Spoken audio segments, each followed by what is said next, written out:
Oh, that's true, that's true. Well, there's only 10 of you. Right, yeah. I think it's a softball team, technically, right? No, I you can feel the hockey team, but not quite a softball. Oh, okay, fair enough. Yeah, no, it's It's a robust team. It's good though. I mean, you guys do such a great job. oh, that's very nice. Yeah, we're definitely It's like, I'm not gonna be that nice. bit of a Brady Bunch situation right now. Maybe you can ask what the Verizon acquisition, because I also have questions.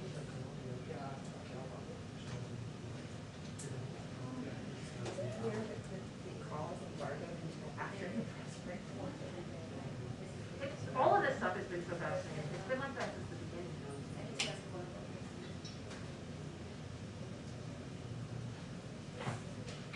Hello?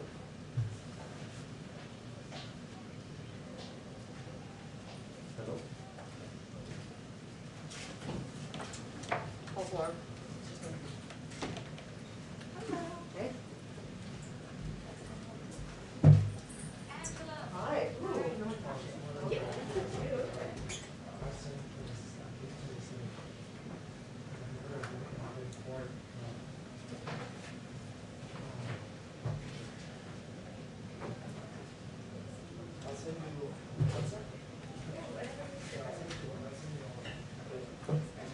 Just confirm how they Oh, I can, yeah, I just am using this because then I can 87 people reach it. I can reach it for the floor. Yeah, I'm trying to help you Yep. too, because I know it's been Well, for a kind few of days. restrict on space. I'll send it to you now.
It's only for time.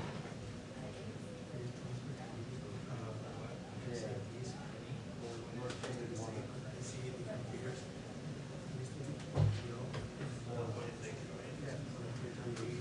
That's the last one. Okay, sorry. So I think you're here. Yeah, so you just go, how would they go over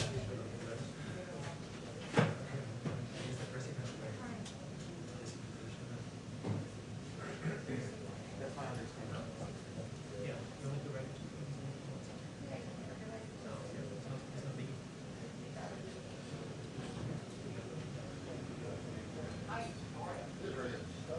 You know, somebody was today, what is the seahorse? Are they the right way up? I think a seahorse is consumed anyway. They're upside down at sea. You know, we have upside down seahorses. I mean, they must occasionally swim. So That's a I mean, they're in the water. Right? It's a free range. I guess. Are you okay with this? The rules, I mean, what can I do? Okay.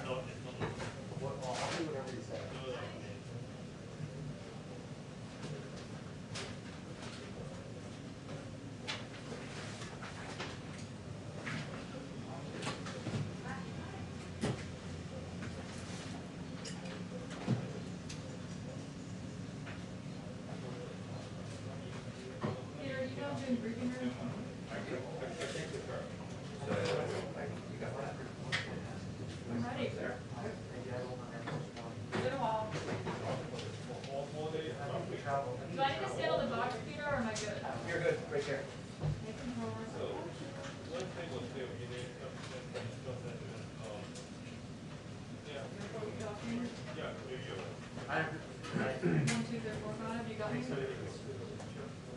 Peter. 1, 2, 3, 4, 5, 6, 7, 8, 9, 10. Can you hear me?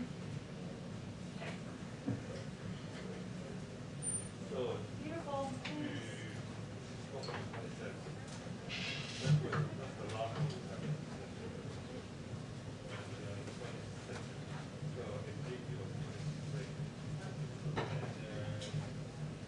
Thanks.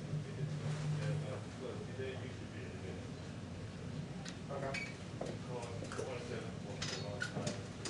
Hey. Sorry for the Okay. We'll write that back down. Better? I don't think anyone's gonna.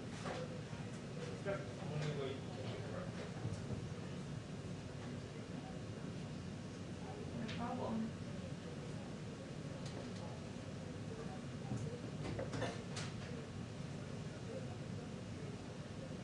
Hey, Stephanie, can you hear me? I can hear you, but I don't think you can hear me.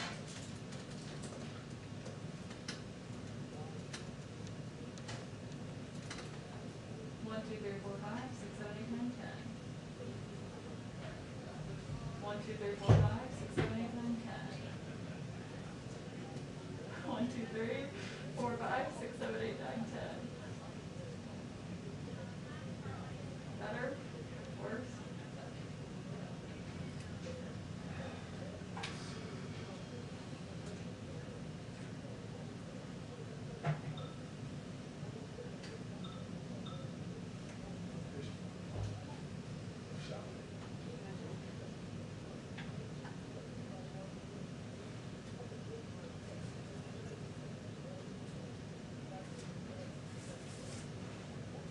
Hey, Stop. yeah, Better? you can tell spring is here. That time of year, right?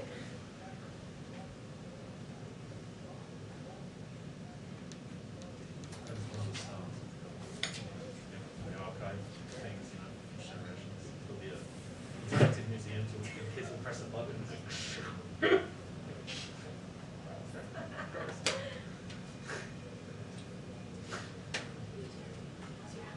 It's fine. We really got someone. That's so scary. But were you outside at all during that rainstorm? It was so crazy. I too like covering some of the local news, and that's definitely knocked on my door. You want to do it in the first time? Yeah. But everyone's scary.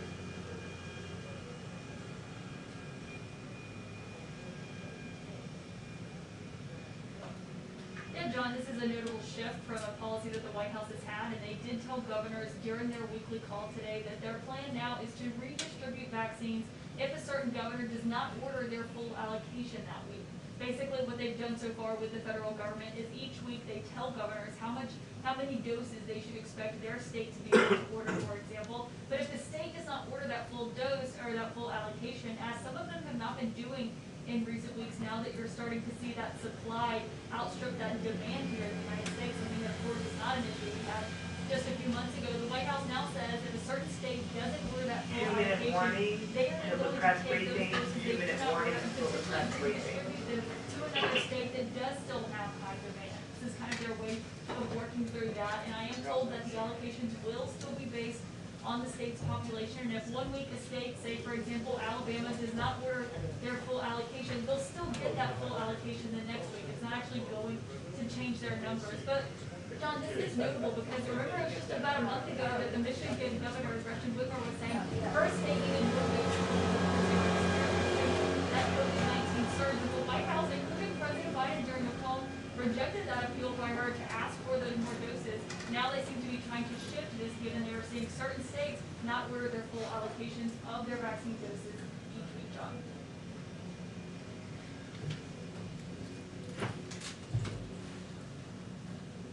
What's your response, Alan? I just did it in the middle of the day. I tried. No, it's fine. Sorry.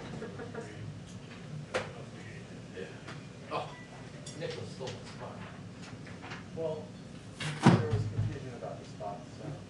Why, where Where am I answer supposed to some be? of my questions about. Where am I supposed to about be? the I new don't- federal pool. You're fine. So thanks. Anytime. I'll just pop up there and take a picture.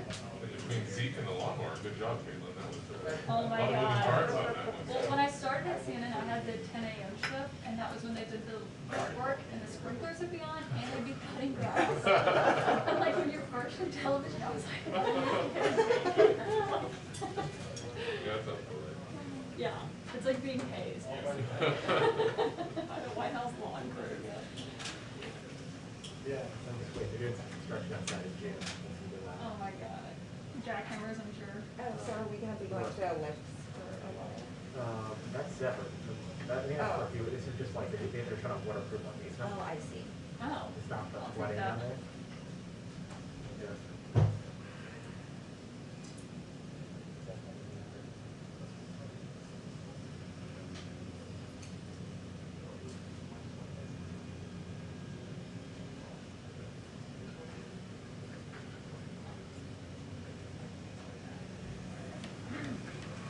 Hi, everyone. Hello.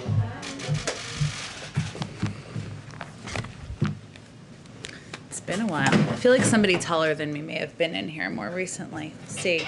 Well, happy, what day is today? Tuesday. Happy Tuesday to all of you. We haven't been in here since last Tuesday. So just a couple of items for all of you at the top. I wanted to provide a brief update on the situation at our southern border. After 4 years of an immigration system rooted in destructive and chaotic policies, President Biden is taking the challenge head on and is building a fair, orderly, and humane immigration system. That's our objective. After coming into office, our administration immediately jumped into action to address the influx of migrants at the border, something that began during and was exacerbated by the Trump administration. And wanted to provide a couple of pieces of data you may have seen, but they've come out since the last time we had a briefing in here. At the end of March, there were more than 5,000 children in Customs and Border Protection Patrol stations. Today, that number is approximately 600. The amount of time children spend in CBP facilities is down by 75%, from 131 hours at the end of March to under 30 hours now. And just yesterday, the Department of Homeland Security announced that it will begin the process of reuniting a number of families who were separated by the policies of the previous administration. Clearly, we're not done. There's a lot of work ahead. Migration is a dynamic and evolving challenge, but the president has a plan and we're working on implementing it. Just a few more brief updates for you. As you know, Friday is Jobs Day. Here we are again. And to mark the occasion, I wanted to convey to all of you that we are going to be welcoming in Treasury Secretary Janet Yellen to the briefing room on Friday to provide an update to all of you and take some questions. And throughout this week, the president, the vice president, cabinet members, and other administration officials are fanning out across the country to make a forceful argument for the president's economic vision. The president, of course, began that push just yesterday in Virginia to talk about the jobs plan and the families plan, and it will continue today with the vice president, who will be in Milwaukee. As part of this, we'll also have Secretary Vilsack joining us in the briefing room tomorrow to talk about the vital child nutrition proposals in the American Families Plan. Finally, today, Jeff Zients and members of our COVID response team held their weekly meeting with our nation's governors. This week, over 29 million doses will go out across all of our channels, with 2/3 of those doses going to jurisdictions and 1/3 to federal channels. Jeff reiterated the federal government's commitments to help expand access to the vaccine, boost vaccine confidence, and help states with their unique needs in this vaccination effort. Zeke, why don't you kick us off? Thanks, Jen. First, the president's COVID speech this afternoon. Do you have a preview of what he's expected to say? What should the American public expect to hear from him? And any new updates in the White House policies regarding mask wearing or testing here on campus now that the CDC's has adjusted their guidelines last week for fully vaccinated Americans? Sure. Well, in terms of the president's remarks later this afternoon, I've been doing this long enough not to get too far ahead of him, but I know there's been some reporting out there. So you all and the American people can expect to hear an update from the president on our goals for vaccinating Americans by middle of this summer. Also, some more updates on our plans to make the vaccine more available and accessible across the country, and certainly some information about what people can expect once they get vaccinated. And in terms of your second question, we are working, our team here is working to determine how we will apply the CDC guidelines. That will constantly be updated, as you all know, to our efforts and the work we do here in the White House. Now, there weren't recommendations or there wasn't guidance given on workplace use, right? So we're really talking about wearing a mask outside. I think when I leave the White House, I take my mask off. If I'm coming back into the White House, sometimes I put it back on when I'm taking the walk just to save some time. But in terms of the number of people who will be in the building and how we will apply, we're still working through that internally. And Jen, there were some reports out of Iran over the weekend about potential deal for the release of some U.S. hostages there. I know the State Department has contested that report, but just sort of as a matter of principle, is the president open to a dollars for hostages deal, essentially ransom payments to free prisoners, or does it need to be a part of a broader package with the Iranians? Well, our policy as a U.S. government has not changed on ransom, but I will tell you that discussions to bring home Americans who are held in Iran are something that are raised. That is raised at the highest level through discussions. Obviously, those are indirect. Those are often indirect discussions, or we have our own channels, of course, and they are separate from the nuclear discussions in Vienna. But it is a commitment and a desire by this administration to certainly bring those hostages back. But reports over the weekend that an agreement had been reached to exchange prisoners was not true. And as I said, we always raise this issue, but there's no agreement at this time on the release of these 4 Americans. And just, one final one. More than 100 days into the administration, when you're up here at the beginning of the administration, you announced the domestic violence extremism review. Do you have an update on sort of where that is, and what will the final work product of that review be? Sure.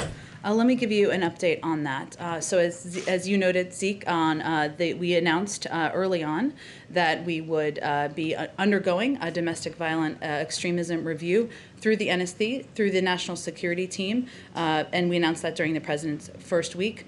I can report that we completed our policy review in the 100 days we allotted for it. And right now, and this review, of course, tackled domestic terrorism from a range of angles and was comprised of input from various agencies across government. So the stage we're in now is that we are taking a look at what occurred during that review, lessons that we've learned, and ensuring that the policy responses that we've been discussing and developing are the right ones. That's going to take a little bit of time. Our ultimate goal from this review has always been to develop a strategy that will convey to the American people an overarching sense of how we'll be taking on the threat posed by domestic terrorism, something the President has talked about as one of the greatest threats we face. I anticipate an update on that, and the policy recommendations will be weeks, not months. But at this point, that's the stage of the process. Go ahead. Thank you, Jen. Just about Secretary Blinken's comments yesterday about Russia, the G7. He said that the United States wants a more stable and predictable relationship with Russia. Secretary Blinken? Just to make sure. Okay. I think you said Secretary Clinton, or that's what I heard. But okay. Secretary Blinken. And I was wondering, what does Russia really have to do to make that happen? Considering the Navalny situation, considering the Russian aggression at the Ukrainian border, how do you have a stable and predictable relationship?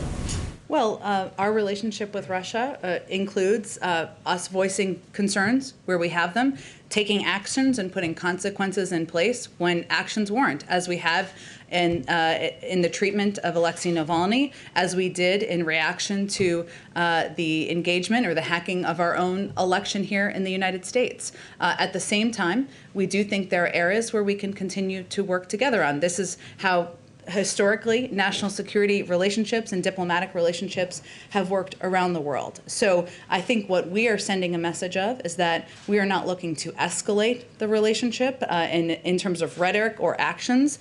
Of course, we reserve the right to put in place consequences should their actions warrant, and we want to have a stable relationship where we will work together in areas where it is constructive, as there might be an opportunity as it relates to the Iran negotiations, as an example, and we will continue to voice concerns as we have them. And one on sharing IP data, because the administration seems to be under increasing pressure to share IP data from doctors and even some global leaders. But Dr. Fauci recently joined industry during a television interview to say that that is perhaps not the best way to get shots in arms. And I was just wondering what the official White House view is on that. I wouldn't say that's an exact characterization of his comments or remarks that he made, but I will say that I would expect we'll have something to say about this once the WTO session gets underway. Obviously, Ambassador Tai would be making a recommendation to the president. That's not something that has happened at this point. And obviously, just for people to understand, for everyone to understand this process, because sometimes it's shorthanded on television or in other places, what we're talking about is the United States position. It's a WTO process, and what ultimately happens here will not be up to the United States alone. This is a waiver that there would have to be agreement among WTO members on. I think what I saw Dr. Fauci's comments speak to as well, which is certainly our position, is that our objective is to save lives by producing as much supply as possible and getting shots in arms around the world in the most effective way. And we're determining what the right steps are to do exactly that. Okay, thank you. And one last one on India. I know I've been asking you constantly about that, but it's obviously really important. Is the administration doing all it can to help India? Well, let me give you an update, and I know we've provided a few of those, but I don't think we've done a substantive one here on what has happened or what the recent shipments have been. So 6 air shipments funded by USAID have departed the United States, 5 of which have already arrived in India. These flights include health supplies, oxygen supplies, N95 masks, rapid diagnostic tests, and medicine. And these are a lot of the components that the Indian government has expressed a vital need for. More flights are on the way, with total assistance expected to exceed $100 million. At the request of the government of India, USAID provided these urgently needed supplies to the Indian Red Cross to ensure they reach those most in need as quickly as possible. In terms of oxygen support, which, as you all know, is a big component of what they need right now, we're talking about oxygen cylinders. So USAID delivered approximately 1,500 cylinders that will remain in India and can repeatedly be refilled at local supply centers, with more plane loads to come. Oxygen concentrators, USAID has sent approximately 550 oxygen concentrators to obtain oxygen from ambient air. And USAID has also delivered a large-scale unit to support up to 20 patients each of an oxygen generation unit. We've also sent 2.5 million N95 masks, and we have an additional 12.5 million N95 masks available should that request come from the Indian government. And we've directed our own order of AstraZeneca manufacturing supplies to India, allowing India to make over 20 million doses. We've also provided 1 million rapid diagnostic tests. And this past weekend, USAID delivered 20,000 treatment courses of the antiviral drug remdesivir to help treat hospitalized patients.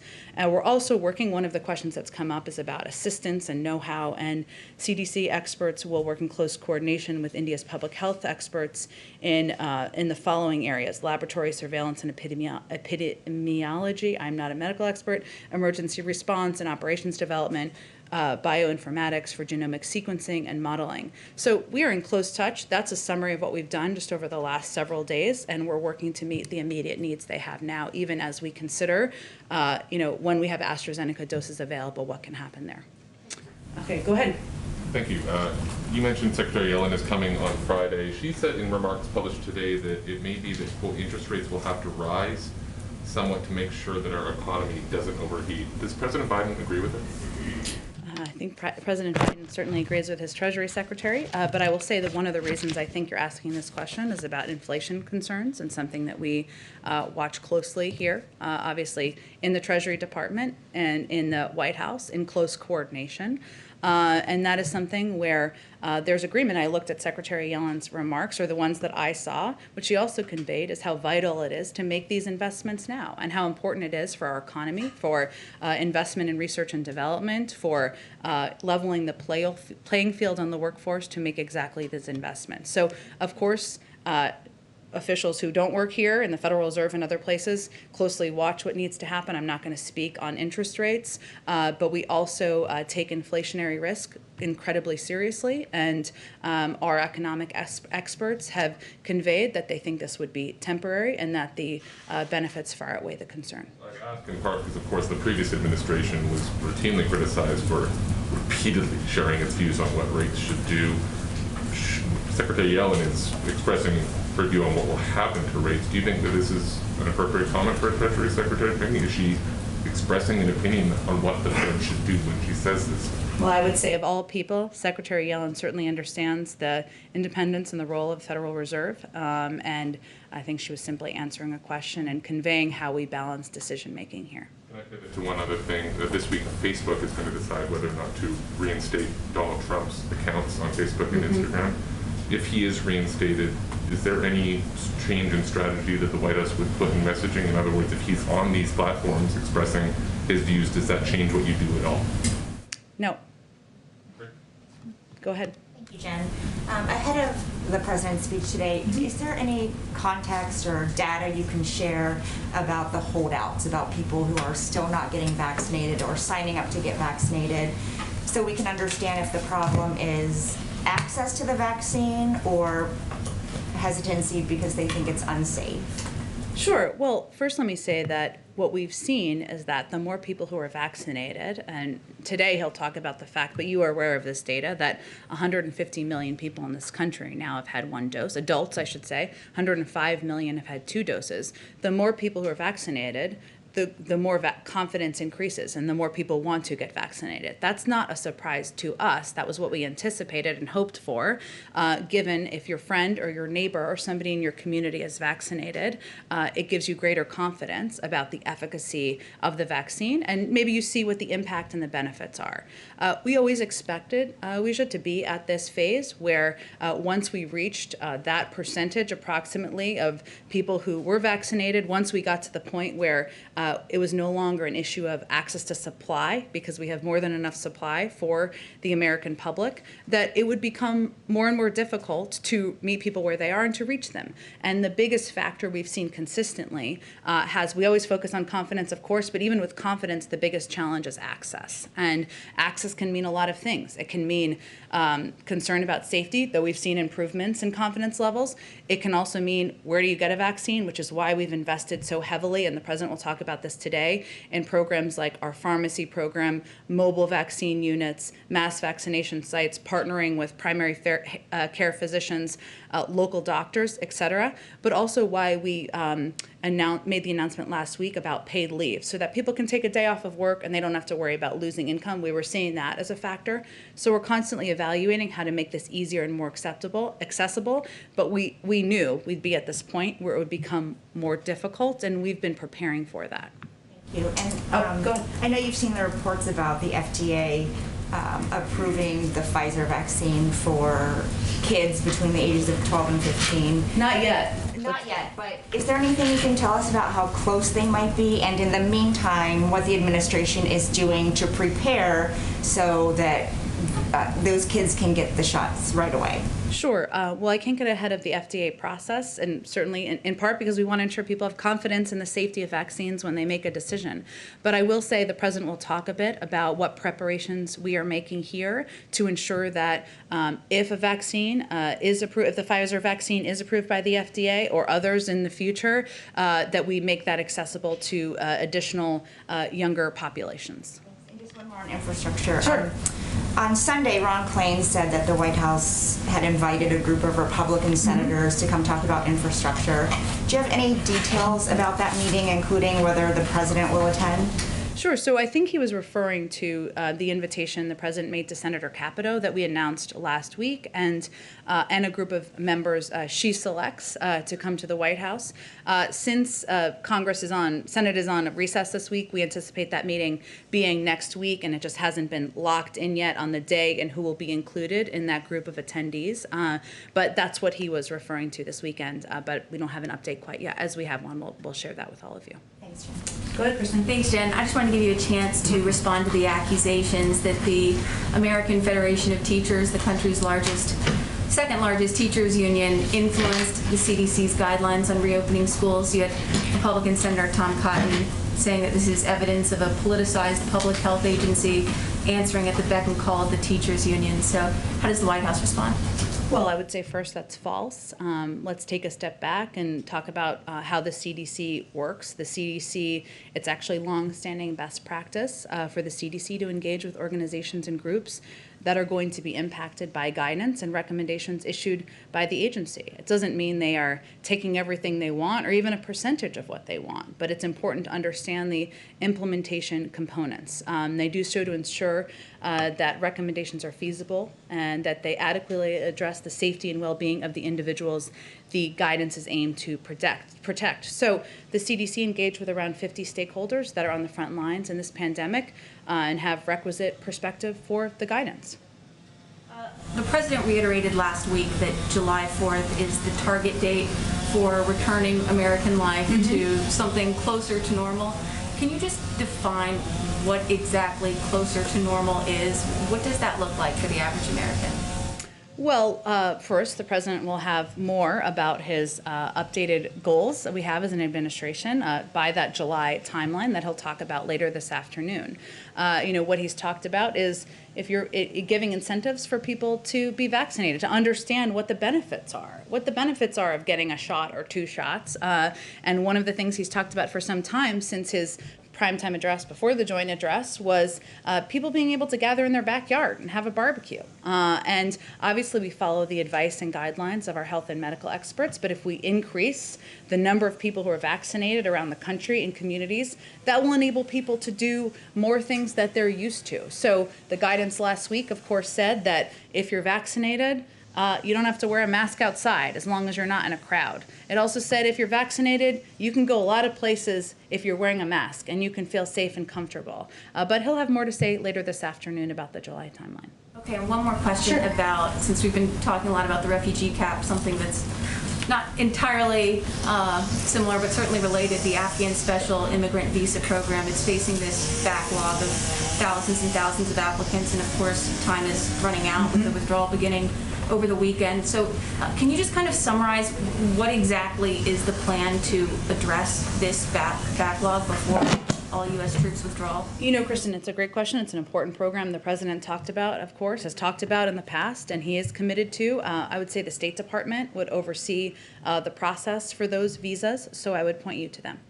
Is there a plan, or is the plan still being drafted? I don't have an update on the plan. I will just convey to you that ensuring that people who have been partners to the United States, who have played such a vital role, who are eligible can apply, and that we do that. Our embassy, of course, is remaining there and a presence there as well, but they would be the right agency to talk about processing and timeline and what that looks like. Is there any chance that you guys might surge volunteers or staff to the embassy in Kabul to help? It's a great question, but I would, again, point you to the State Department because the personnel would come from there.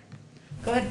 On the refugee cap, since it is now going to be set at 62,500 this fiscal year, but President Biden says he doesn't think we'll actually get there. So where does he think we'll be by September 30th on the number of refugees? Well, I would say first that, what's important about this cap is one, that he wanted to, as he said in his statement yesterday, he wanted to eliminate any lingering doubt from any refugee across the world that the United States wasn't a country that would welcome refugees in to apply. Under the Biden-Harris administration, that's exactly who we want to be.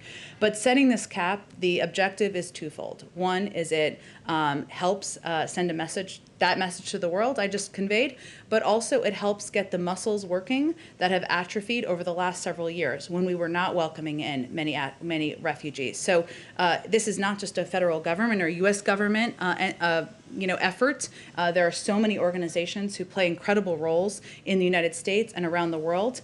They have been understaffed, they've been under-resourced, and some of our success will depend on the ability to rebuild those systems. So yes, we will not, it is unlikely we will meet that 62,500 cap. It is actually, historically, rarely is that the caps met, I should say, but our objective is to get those muscles working again and send a clear message to the world. And right now the number is still around 2,000. That was the latest we had gotten. So it just was, is there an update on what that number is right now? I can see if there's an updated number. We have had people start coming in because we resumed the flights and because we overturned the policy that prevented refugees from applying from the Middle East and from Africa. We're constantly updating those numbers, but I'll see if there's a number to update you on. And then on what Jeff Zients told the governors today on that call, that now the White House will redistribute vaccine allocations if a state doesn't order the full allocation they get that week. Can you just walk us through what changed in that policy since last month when the Michigan governor made a direct appeal to the president to get more vaccines for her state? She was told that couldn't happen at the time. So can you just walk us through the thinking on this policy change? Sure. Well, first, we are always evaluating how to ensure we're getting more supply out to the country and out to the American people, more shots in arms. So even just a few weeks ago, we were in a different phase of our vaccination effort when supply was more constrained, and states, for the most part, were ordering at or near their full allocation. So what this announcement does, and what Jeff conveyed to the governors, is they can still order. It's up to them. They can order up to their full allocation based on population. They can also order less than their full allocation, and the doses that are not then given to that state will then go into kind of an overarching supply that could then be distributed to other states by population. Now, that same governor could the following week decide to order back to their maximum allocation. So it gives flexibility week by week, but it's really just an indication that we're in a different phase now than we were even a couple of weeks ago in terms of access to supply, and we want to ensure the doses are that we free up unused and unordered doses. And last question, does the president still think that we will get to herd immunity in the U.S. this calendar year?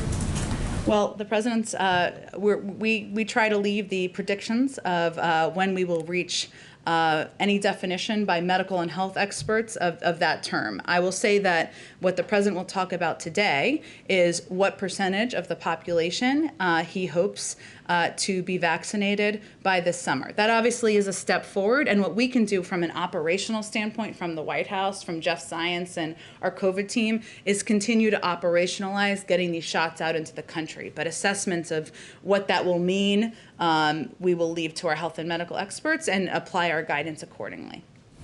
Go ahead, Karen. Jen, to follow up on that question then from Caitlin, the president was asked about that yesterday and said there's a debate about it. And on the call with the governors today, we obtained audio of it. Dr. Fauci seemed to downplay the notion of herd immunity. He called it an elusive concept of a number. So is that no longer the administration's goal? Does the White House not believe that's possible? Is this a deliberate shift away from that? Again, it's a great question. I just don't want to answer, and I know we typically have a briefing with our health and medical team on Tuesdays, so you may have to wait for the next one, or the next time one of these doctors is on television to talk about the definition of it. But what our objective is of course to vaccinate as much of the population as quickly as we can. And the definition of what that will mean for communities, what that will mean for going back to normal, we look forward to applying that. Believe me, we all want to take our masks off inside, and we all want to return back to normal, and we understand the frustration of the public, but we will leave the definition of that to our health and medical experts. And is the administration planning to phase out FEMA's mass vaccine sites in favor of focusing more on local level community health centers, the mobile centers that we've been talking about? Is it not effective to be using those mass vaccine sites anymore at this point in the campaign? It's more effective in some places than others. So we announced a couple new mass vaccination sites last Thursday or Friday. There are some places where those mass vaccination sites, that's a mouthful for some reason, have not stayed open. And we evaluate, working in coordination with, of course, governors, local health and medical experts on what's working. We look at the data and see what's working. And there are some programs, like our pharmacy program, we initially launched it as a pilot with just a couple thousand pharmacies, right? Now it's over 40,000 or even greater than that, because that we've seen as very effective. We're partnering with local primary care physicians, in part because through our data, we see that people trust their local doctors, and that if it's easy, if you know you're going there to get your checkup, that is an easy place to do vaccinations. So there are certain parts of the country or certain communities where we still have mass vaccination sites. We'll continue to open them, but we're constantly evaluating the best delivery mechanisms, and if something is not the most effective one, we will make changes. Go ahead. Thank you. Does the administration want, or does it already have some plans being formulated to allow in foreign visitors this summer? In the same way the EU has pretty clearly said, that's it, we're going to open the doors. They have, but we, again, this is a case which I know is endlessly frustrating to people, and I will acknowledge that, where we will rely on the advice and the recommendations by our health and medical experts on what is safe for the American public. And they are constantly evaluating that, but I can't get ahead of their process and what I anticipate in terms of any changes to travel restrictions. Okay, thank you. And another one. Against the background of fighting which is going on now in Helmand in Afghanistan, after the US troops left, the Taliban and government forces started in. What is going to be the president's message if this spectre of a Taliban takeover, which is obviously quite possible, happens after September? What's going to be his message to the Afghan people, including the many who probably don't support the Taliban? Is it going to be essentially, look, we're sorry, this is now your affair, we're out of here? I mean, is there going to be anything more than that he can say to them? Well, I will say that when the president gave his speech on our decision to pull troops out of Afghanistan, he talked about the fact that we will continue, of course, to have an over-the-horizon presence, that we will continue to provide a range of humanitarian and other direct assistance. We will still have an embassy at this point in Afghanistan and a presence there at a diplomatic level. So what the announcement we made was about removing troops because it is in the best interest of our own national security. But he believes in diplomacy, believes that is the right path forward, and we will continue to support that and work with our international partners around the world to move forward. Could he foresee a day when the US and the US Embassy and the United States deals with the Taliban government, which is ruling Afghanistan? Obviously, we watch closely and work closely with our partners in the region on what the future looks like, but I'm not going to get ahead of the status in Afghanistan. Go ahead. Yeah, a couple questions. The White House has said the president wants to see progress on the American Jobs Plan by the end of this month and passage by the summer. Does that same time frame apply to the Families Plan that he released last week? It's a great question. I mean, we obviously just introduced it. It's introduced it some period of time after we introduced the American Jobs Plan. I expect we'll have discussions with members of Congress about components of each. Different members have support or are more excited about different components of different parts of the plan, but I don't have a new timeline to set for the American Families Plan. Well, with those negotiations, the meeting that you referenced coming up with Republican senators, you mentioned we'll talk infrastructure. Is he also going to talk the Families Plan with those senators when he holds that meeting? Well, this particular meeting, I mean, there's dozens and dozens of engagements, phone calls, conversations that are happening on a regular basis, and a couple of, Secretary Pete Buttigieg is going to be briefing the Congressional Progressive Caucus this week on the package, as well as speaking at Leader Hoyer's committee chair weekly meeting. Our Jobs Cabinet continues to make one-on-one calls to members on both sides of the aisle, and some of them are also in districts this week, amplifying with members. Our Legislative Affairs team is doing briefings and having dozens of calls and engagements as well. This one particular meeting is related to a counterproposal that Senator Capito made, which is focused on the American Jobs Plan. So I would expect that to be a primary focus of the meeting, but there will be a range of meetings about the proposals, the American Families Plan as well, and different proposals that the president has put on the table. At this point, when you think about getting these plans passed through Congress, are you envisioning both plans being combined into one bill? I mean, is that what the White House favors, or separately? What's the position right now? We're open to a range of mechanisms for the president's ideas moving forward, but exactly what you're talking about is part of the discussion we're going to have with members of Congress, and there's an openness to smaller package, to different components moving forward together. We will leave those mechanics to leaders in Congress, but what we're discussing with them is where we can find agreements on many of the proposals and ideas the president has put forward. Question on the Families Plan. During the campaign, President Biden proposed free tuition to four-year colleges and universities for students whose families earn $125,000 or less. His Families Plan released last week, as you know, only offers free tuition to students to attend two-year community colleges. Why did he not go through with that larger plan for free schooling universities and college, and why was it limited to just community colleges? Well, let me first say, while the American Families Plan has a historic investment in education and childcare, free universal pre-K for 3 and 4-year-olds across the country, which we know would have a huge impact. You're 58% more likely to graduate from high school if you go to preschool as opposed to daycare, and 2 years of community college. But this is not the totality of what the president hopes to do on education. This is a significant investment, a historic investment that he's proposing, but we're less than 107 days, I know we are, into the administration. Go ahead. Thanks, Jen. Does the President, White House Department of Education believes that public schools should require that students get vaccinated once folks under 16 is available to get vaccinated, whether it's Pfizer, Moderna, what have you, in the next couple of months? It's not my understanding that we're putting in new requirements here from the federal government. I would expect the Department of Education will work with local schools and school districts on implementation and how to keep students and teachers safe. The White House come out in support of teachers unions who are already pretty public about the fact that they want students under 16 to get vaccinated if they can get vaccinated and are eligible to get vaccinated.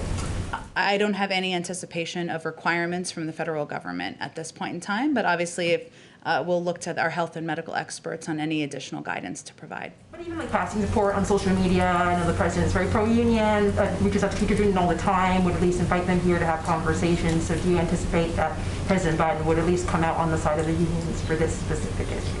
I wouldn't. I would say that the president is going to abide by the advice and guidance of health and medical experts. And certainly we put out public health information and we've put out mitigation steps that schools can take in order to protect their school population. But I don't have anything else to predict for you at this point in time. Just one more. Sure. I just want to give the White House opportunity to respond to the backlash Liz Cheney has been getting recently for coming out and saying that, you know, obviously Biden won the election fair and square, and the Republicans are saying that that's not true. It's a bit of hogwash. And obviously taking my own artistic liberties there. But is the White House have a response to the Republicans kind of ganging up on her or having a negative reaction to that? Well, I would say first that, the Republican Party seems to be spending a lot of blood, sweat, and tears trying to figure out where they stand and what they stand for, and that's their prerogative. But our focus is on, and how we're spending our time is on defeating the pandemic, growing our economy, building on that for the long run. And it's no secret that the president doesn't see eye to eye on many policies with Congresswoman Cheney, but his view is that the American people elected him and also many people representing them in Congress to solve problems for them. And he's going to continue to seek civility even when he disagrees. Let me just get around and then I'll come back to you if that's okay. Go ahead, Jonathan. Okay, thanks. President Biden just recently nominated somebody to run the Federal Motor Carrier Safety Administration. Will be his first Senate-confirmed administrator in years. The agency has been criticized for years by traffic safety advocates for not doing anything, especially for truck safety, it's supposed to regulate. For example, since 2016, they have a proposed rule to limit the speed of trucks, which hasn't been acted on now in 5 years. Did the president discuss safety when he nominated her to take over the agency?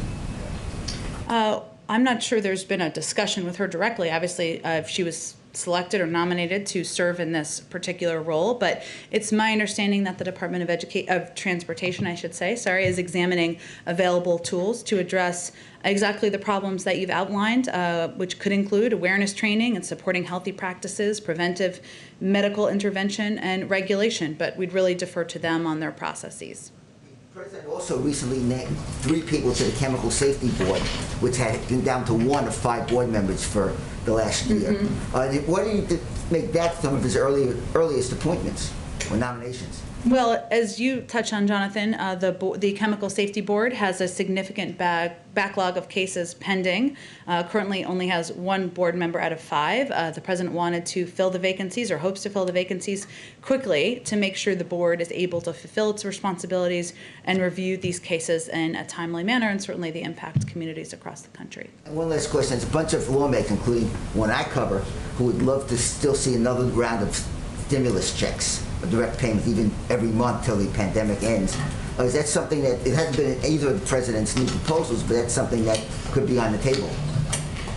Well, I mean, first I would say that in the president's new proposal, he does call for an extension of the historic expansion, I should say, extension of the child tax credit.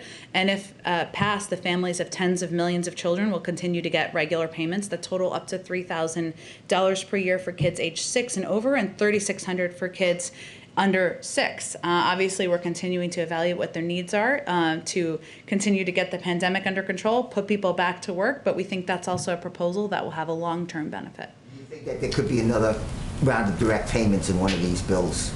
We'll see what members of Congress propose, but those are not free. Go ahead in the back. Jen, my first question is on ambassadorships.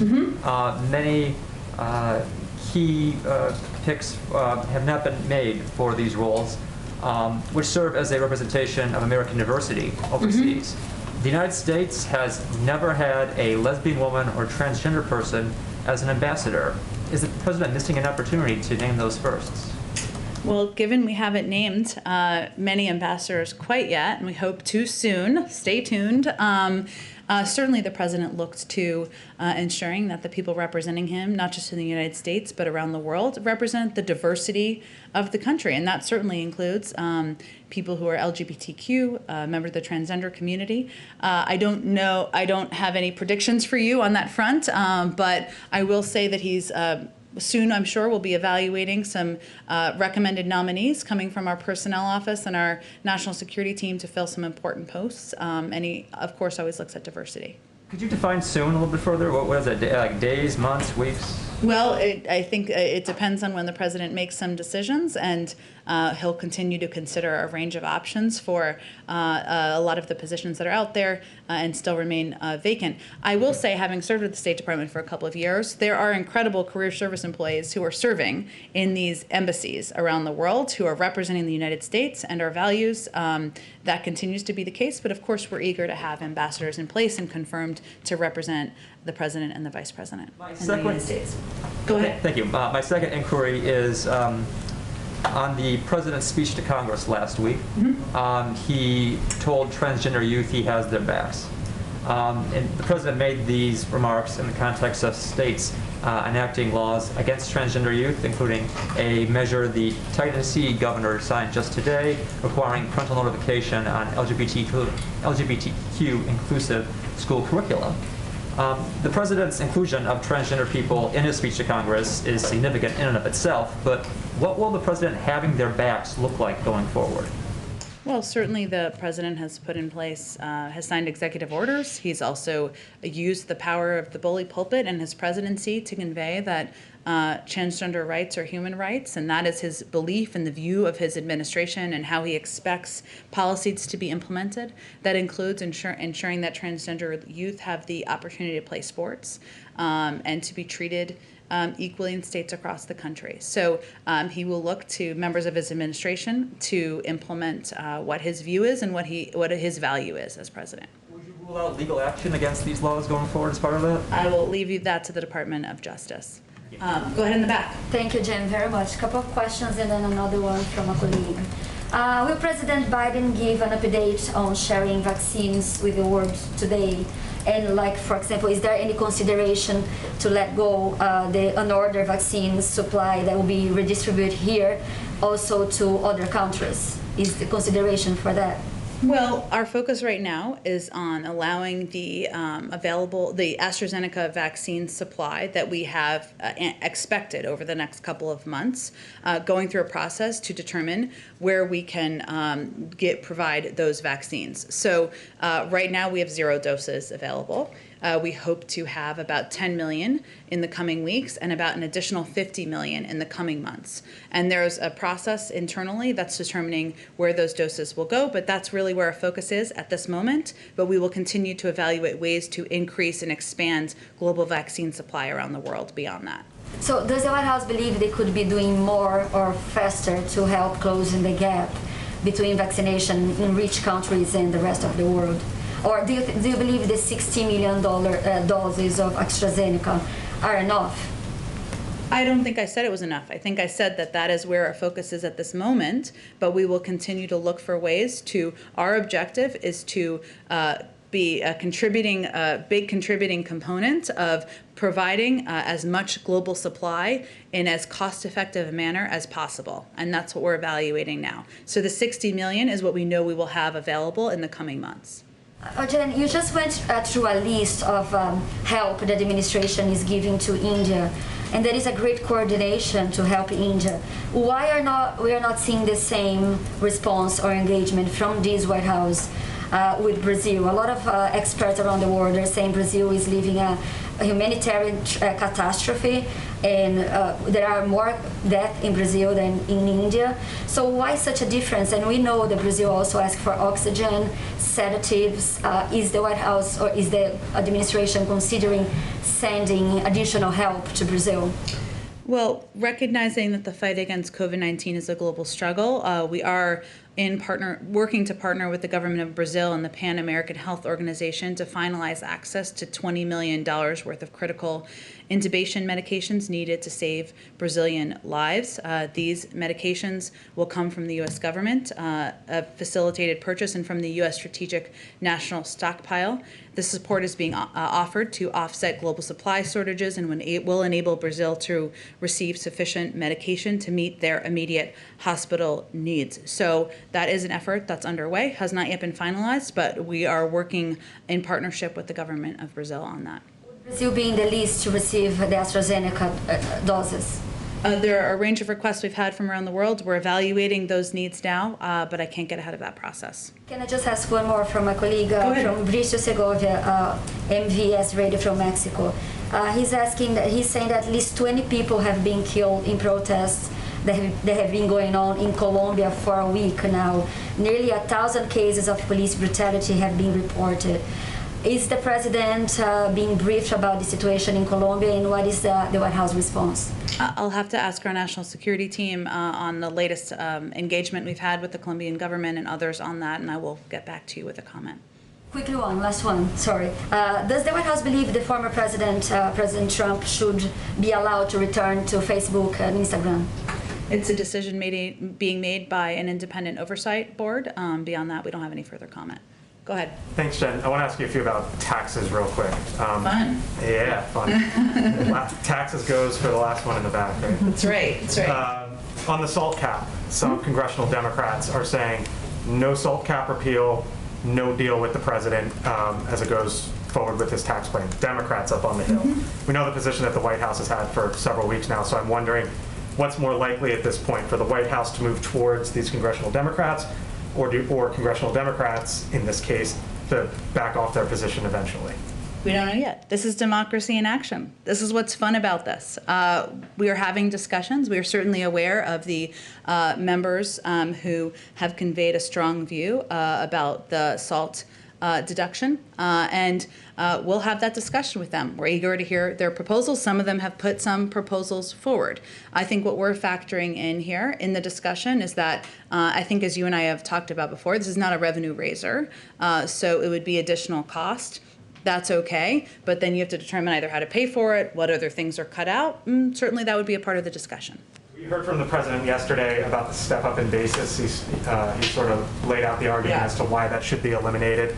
For wealthy individuals upon inheritance, essentially lowers the capital gains burden. The Tax Foundation gave an example on $100 million in gains. They say that the tax on that would be 61%. We know the White House's position that the wealthiest need to pay their fair share. I think anyone would agree that $100 million in gains is a lot of money. But I guess the question is whether or not a 61% tax bill is reasonable. Does the White House believe that's reasonable? I'd have to talk to our number crunchers about the specific example you gave. I don't know what percentage of people have $100 million in capital gains. Maybe you know. That sounds like quite a lot to me. But the fundamental value here the president is conveying is that his proposals are about making a historic investment in education, in childcare. That's going to make us more competitive, to compete with China, to bring more women back into the workforce. He's proposed a way to pay for it that's going to impact, as it relates to capital gains, 0.3% of the population. And the example you gave, I don't even know, that's probably 0.00, I don't know what percentage of the population. That's his proposal. There are other proposals that can be put forward, but I have to look at the specific statistics with our team to give an evaluation on that. And lastly, in the American Families Plan, it calls for financial banks and financial institutions to report account flows. The Treasury Department said it would add, quote, information about aggregate account outflows and inflows, basically money coming in and out of one's bank account. And the question is, there's a concern that maybe that's the federal government having too big of an insight into what's going into your bank account and what's coming out of your bank account, along with that it would just make filing your taxes a whole lot tougher. It's already a pain. It's already a pain. But is that too much for the federal government to know what's coming in and what's coming out of your bank account? So what this proposal is, as you know, but just to explain to others, is cracking down more on ensuring people are paying the taxes they should be paying on their income at the rates they should be paying them at. There's a number of implementation mechanisms for that, and obviously the IRS can outline that more specifically than I can. But again, this is a proposal about how to pay for historic investments in childcare and education. If people have alternative proposals that don't raise taxes on people making less than $400,000 a year that will help pay for this, we're quite open to them. Mitch McConnell put forth, or basically said that Republicans would be willing to go forward with the $600 billion infrastructure plan. No, do not touch the corporate tax structure that is currently in place. The White House's response to that is what? Well, I think there's a counter proposal that we're going to have a discussion about with Senator Capito next week. There's lots of discussions at a staff level. I think the question there is he suggesting we don't need to pay for the proposal? It sounds like it, unless there's an alternative. User fees, essentially, people who use. Which again, as we've talked about, user fees would put the burden on the backs of the American people. Would make it so that people driving a car, it depends on what the user fees are, right? If it's basically a tax for the number of miles you drive, as an example, or other user fees, that means people making $50,000, $100,000, $150,000 a year are going to have to pay for these proposals. We have a difference of view on the pay-fors. Our view is that the 1% of people who are making over $400,000 a year can afford to pay a little bit more, but we can have a discussion about that. Thank you, Jen. Thanks, everyone. Thank you.